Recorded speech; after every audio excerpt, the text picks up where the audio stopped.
Business Bites, powered by Sagicor.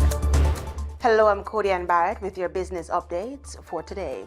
The Caribbean Development Bank, CDB, says it is undergoing a transformation aimed at scaling up financing across the region.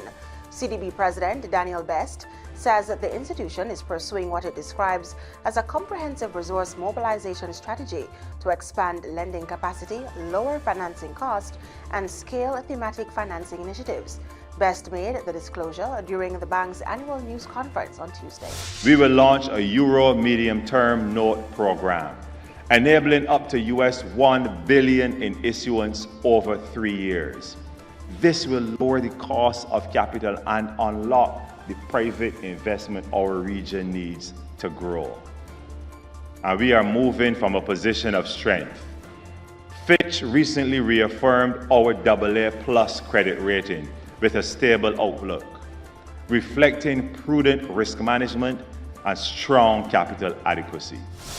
The CDB also intends to create a regional multi-debt guarantor swap facility aimed at providing development financing solutions without increasing the region's debt burden.